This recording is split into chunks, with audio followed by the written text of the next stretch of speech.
So para makwento lang,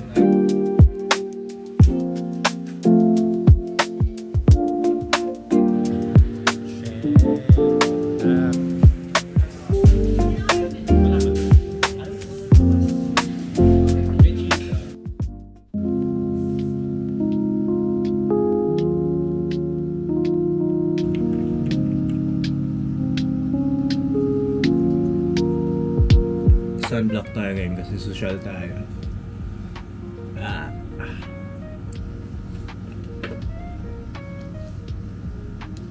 Okay. Experiment lang. Tataglish na ako ngayon sa mga videos ko. Wala lang, mas natural. So, hopefully, wala naman masyadong... Hindi ko alam. So ngayon, lalabas ako. I'll be working outside kasi nahirapan ako this week with productivity. As in, wala. As in, Monday to Wednesday, sobrang unproductive ako. I tried starting work pero hindi talaga ako gumagalaw. Nahirapan ako to get things done. So ngayong Friday, tatry kong kumayod. I'll go out. I'll meet with a friend, hopefully. May friend ako na pupunta ng Canada. Tapos, hopefully I get to meet with her. Tapos, yun. Let's just see what happens. I'll take you guys with me.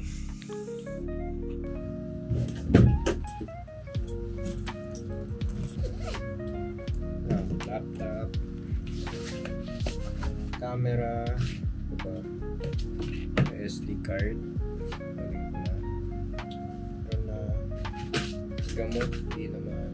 Cup, kali, siguro to. Sige, tuloy ko na.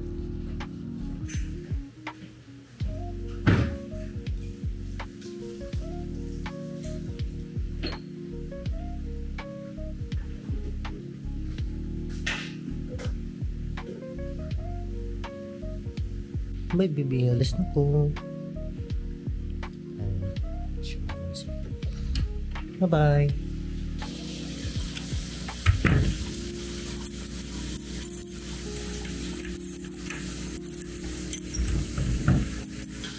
Ang init! Ay.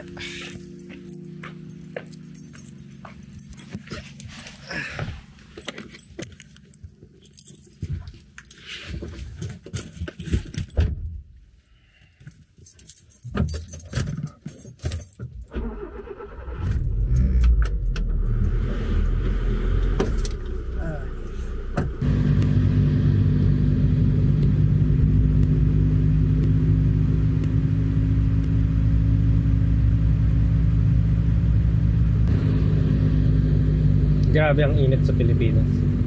Anyway, so for this video, I want to talk about yung struggle ko this week with productivity. As in, sobrang hirap this week. Nahirapan ako mag-start mag-work. Nahirapan ako mag-maintain ng productivity ko sa work. Sobrang hirap. So talagang medyo disappointed ako sa sarili ko this week na parang hindi ko na maximize, hindi ko na prioritize yung mga tasks ko, hindi ko na parang nag-cramming lang ako the whole week. So yun, medyo disappointed ako pero wala akong magagawa, nangyari na. So yun, for this video talagang it's gonna be about that. I want to talk about my ADHD and why it's annoying. Nagiging mahirap siya for me to handle from time to time. And although gusto kong talagang ma-manage siya, ang hirap talaga. Hindi siya madali. So para makwento lang, I was diagnosed for ADHD noong 2023 no December. I got the suspicion dahil nahirapan na talaga to be productive that time, lalo na yung graduate ako. Yung college ako, I was always juggling work and school. So ang expectation ko is pag mag-graduate na ako, tapos work na lang yung ginagawa ko, dadali ng buhay. Pero hindi siya dumali. Kaya naging concern na sa akin na ganun pa rin even after graduation. Tapos naging concern din sa akin na yung forgetfulness ko, Kasi matagal ko na alam na makalimutin akong tao. Pero naging concerning siya sa akin yung madalas na siya nangyayari. Yung may consequences na yung pagiging forgetful. Bawa, naiiwan ko yung susi ng kotse na nakasaksak sa mismong kotse. May time naiiwan ko yung tumbler ng kuya ko sa BIR. So talagang may consequences na, no? So yung tumbler mahal. Yung susi ng kotse may consequences pag mawala, ay pag manakaw yung kotse, di ba? So yeah, I got myself checked and was diagnosed in 2023. Tapos it's just been 2 years of me figuring out, or actually less than 2 years of me figuring out how to manage it better. And ang hirap, honestly, ang hirap. I'm not sure kung merong nanonood na diagnosed din with ADHD or experiencing the symptoms. Pero one of the symptoms I did experience is really one, yung forgetfulness. Tapos 2, yung task switching. Talagang hirap pa ako maging productive kasi pa-switch ako ng task. Minsan, nag-work ako, gumagawa ako ng mga marketing. Tapos mamaya-maya, iba na ginagawa ko, nag-laundry na ako, magluluto, maglilinis. So ang hirap sa akin to just focus on one specific task. Yun yung una ko napansin. So if tingin nyo, nararanasan nyo rin yun, baka meron din. Pero ayaw natin mag-assume. Kailangan talaga licensed professional ang tumingin din sa inyo. So ayun, this week yung naging challenge ko rin talaga is yung second symptom ko is really the difficulty to just start. Nahirapan ako to start work, lalo na sa umaga. Sobrang antok ako, sobrang wala akong energy. Nahirapan ako na umupo lang sa desk tapos magsimula. Tapos ang dami pang bagay na parang annoying sa akin, nagiging annoying sa akin na naanggulo ng desk ko, so maglilinis muna ako. Or pag makita ko yung phone ko, mag-scroll na ako agad. So, ang hirap. Yun lang yung tingin kong na-experience ko this week, kaya nahirapan ako maging productive. So anyway, ngayon, lumabas ako ng bahay dahil strategy ko siya para mas maging productive. And it's called body doubling. Well, medyo mahirap ngayon maging productive kasi biglang I'm meeting my friend. Kasi palis na siya bukas. So parang kinram ko lang na makipagkita. Pero purpose ko pa rin naman maging productive. So that's good. Hindi ko tinake yung ADHD medication ko kasi naisip ko lalabas naman ako. Tsaka hapon na. Sayang yung effect kung hapon ko lang i-take. So di ko na tinake. Pero ang balak ko, ang body doubling basically siya, it's you working in a public space or with a friend para medyo ma-pressure yung brain mo to be productive. So I've been doing this a lot ng college. Yung college ako, lagi ako nasa university, lagi ako nasa school. Lagi ako malis ng bahay para lang mag-aral sa school kasi sobrang hirap nga mag-work at home. Parang sure ako na if sa school ako mag-trabaho, sure ako na if sa school ako mag-aral, kaya akong dire-diretso. Pero pag sa bahay, hindi. Kaya talagang dati pinipilit ko na lumabas ako, mag-aral ako sa school, tapos minsan dire-diretso ako dun buong gabi hanggang 10 PM, 11 PM. So yun, productive ako. Yung challenge lang after college is nawala yung ganong system sa akin. Hindi na ako nakahanap ng place na I can work.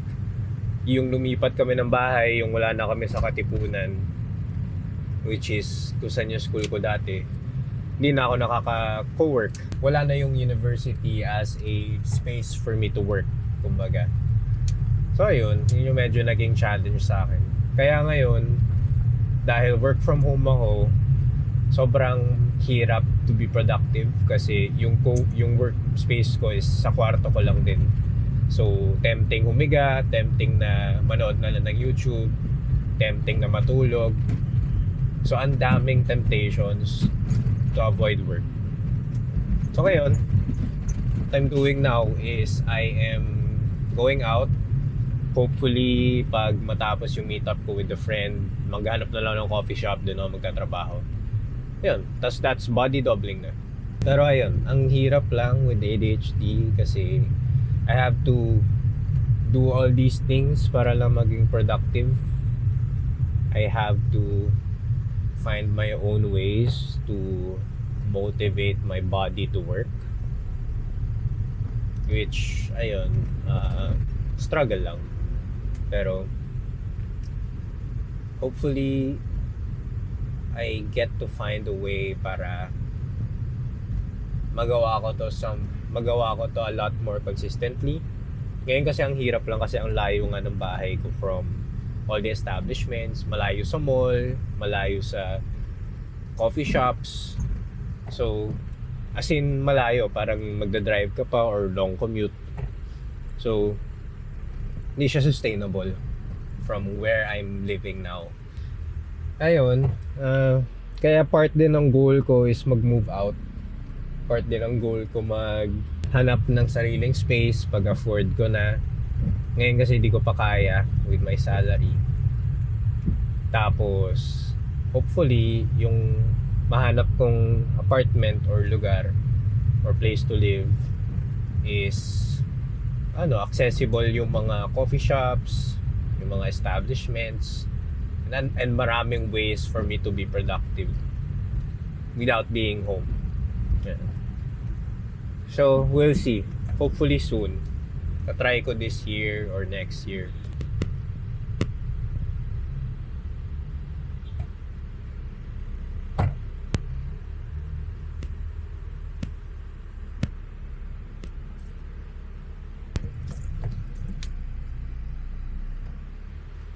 Okay, dito na tayo. Anyway, so hopefully productive naman ngayon, pero I'll meet with my friends first para para maayos naman yung goodbye ko. Hindi naman yung yung tagal ko siya di makita ulit tapos di ako nag-effort na makipag-meet. Also may channel din siya, i-link ko na lang in the description. Na-text yung girlfriend ko. Morning.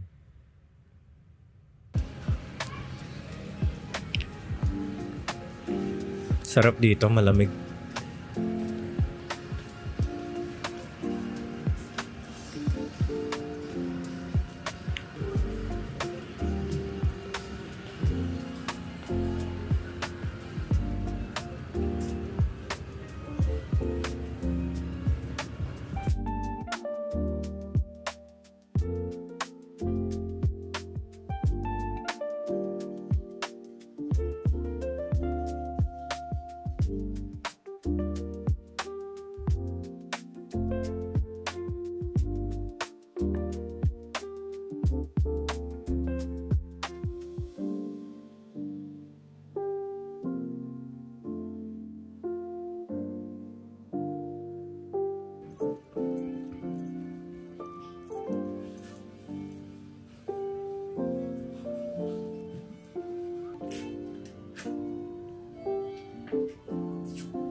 Tama. Shem, ganda.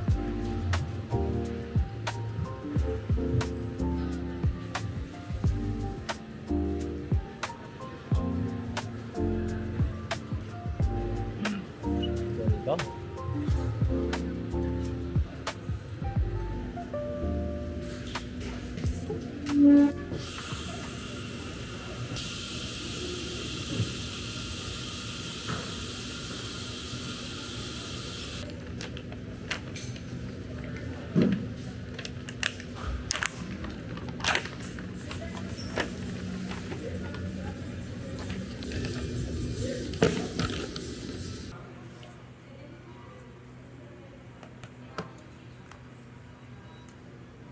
Okay.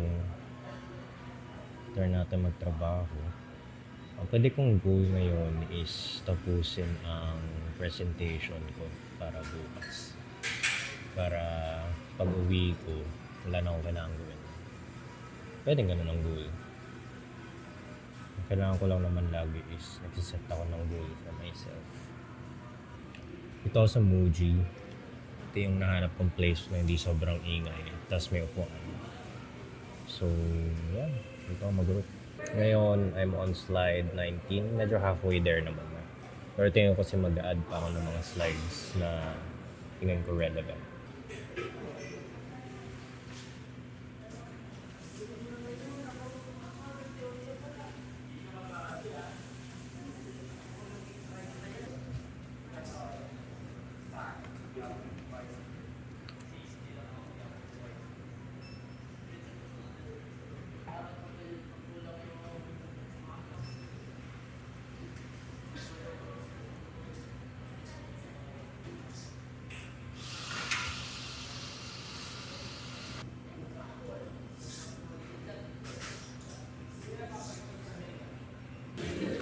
Kailangan ko na puntahan si Leah. Tapos na siya sa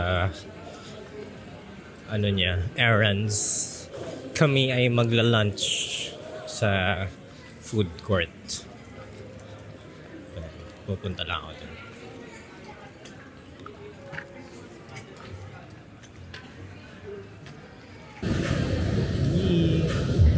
Happy birthday! Ito ang friend ko from Canada. How are you?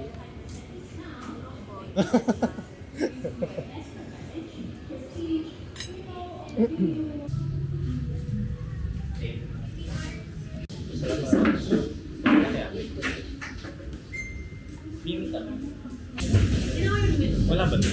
Ay, wala local lang po. Bichika from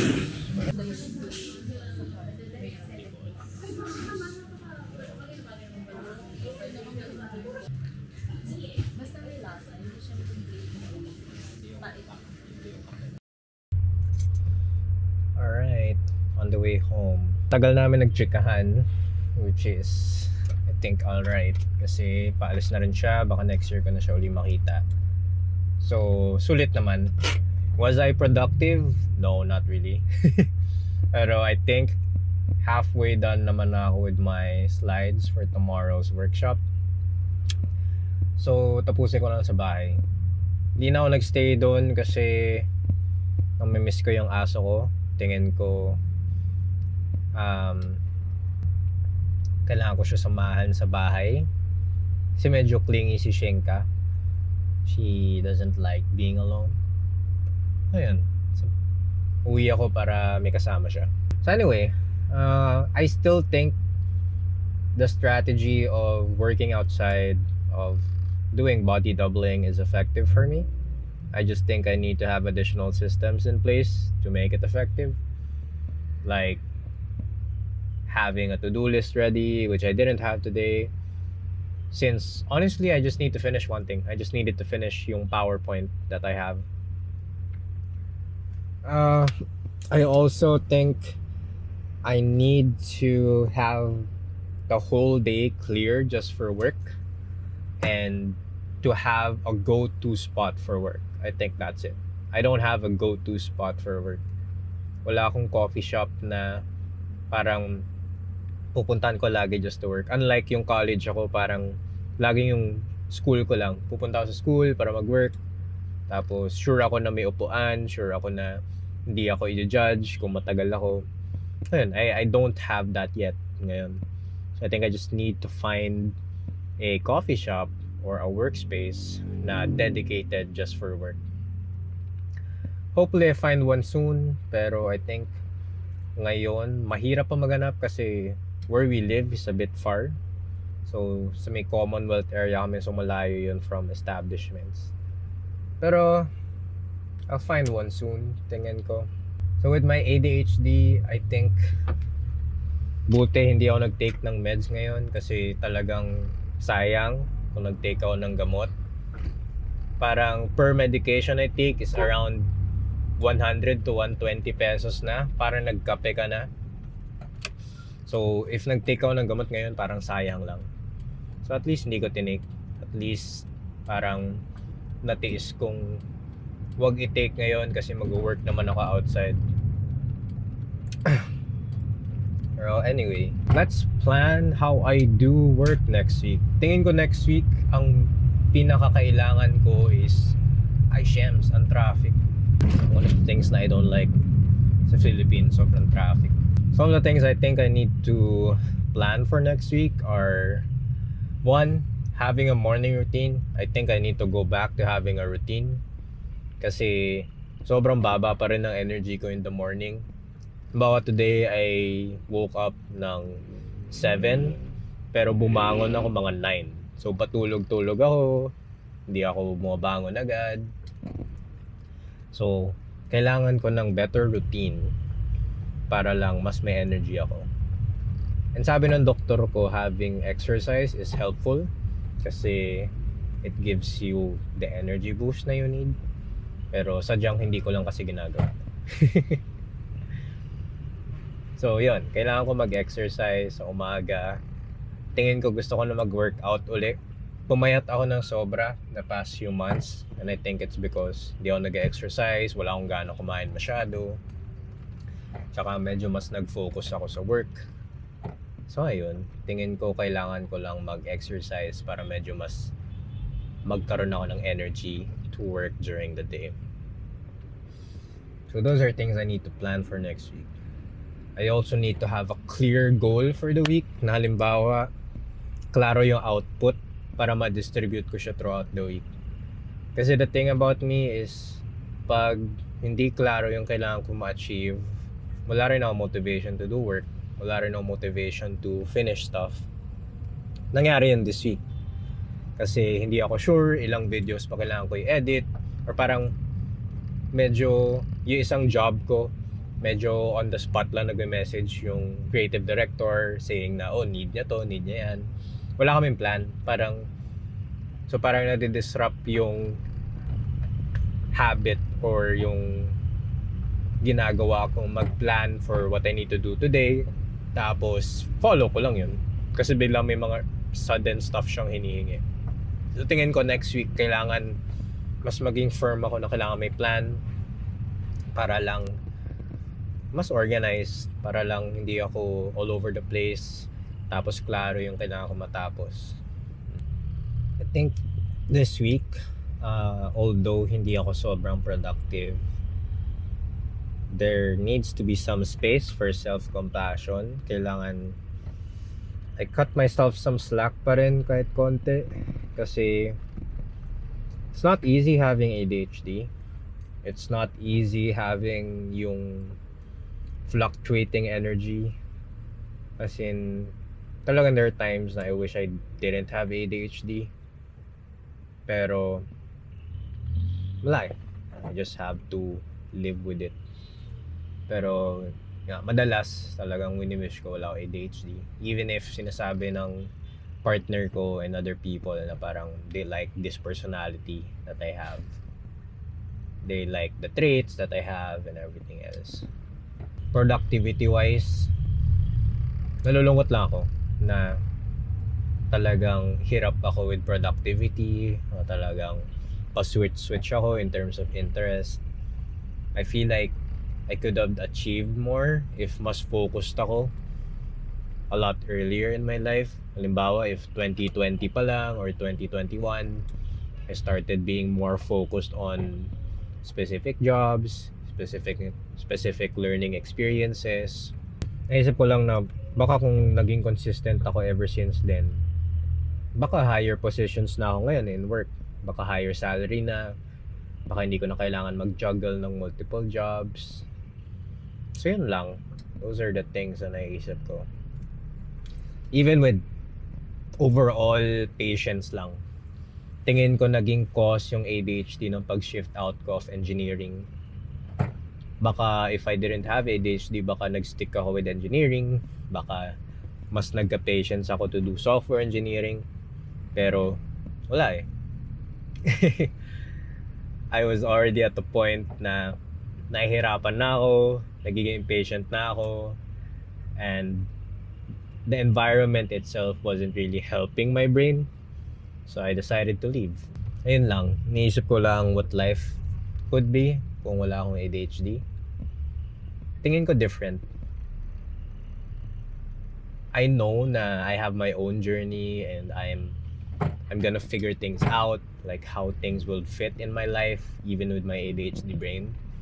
Pero just give me this time para lang medyo mag-rant about my ADHD brain. Kasi hirap talaga. As in, tinatry kong maging better every day. Pero ang hirap lang talaga.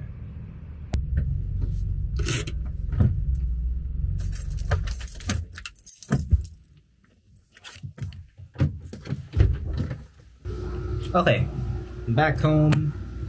Assess natin gaano katagal pa yung kailangan kong gawin. Halfway there ang slides, pero kulang pa. So I think overall yung productivity ko when I was working outside medyo mababa kasi na-distract nga ako when I met up with my friend. Pero no regrets. I think being able to connect with people is still good use of my time. Ayoko namang puro work.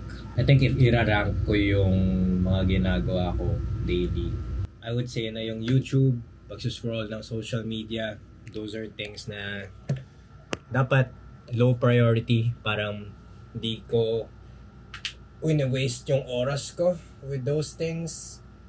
Pero rather than spend time on social media, I can just spend time with friends or socialize kasi that's a better use of my time. Pero if I'm not socializing, I should be working. So, better na yung nag-socialize ako kanina kaysa wala akong ginagawa. So, ayan. I was able to do some work pero kulang pa rin. I'll get better. I think yun naman yung main goal ko, is to get better at being productive and eventually to really be kind to myself and hindi ko na-pressure sarili ko to always be productive. Hopefully, though there comes a time sana in the future na I don't need to juggle multiple jobs at the same time, and I can just focus on leveraging what I'm good at and yeah, talagang just having one job tapos still making a lot of money with just one job. So thank you so much for watching this video. If you like this type of content na parang medyo nagsasalita lang ako kahit hindi siya video editing related or hindi freelancing related, let me know in the comments below. And I'll try to see what kind of content I want to make in the future as well for this channel. So yeah, that's it muna for this video. I hope you enjoy and I'll see you on the next one. Peace.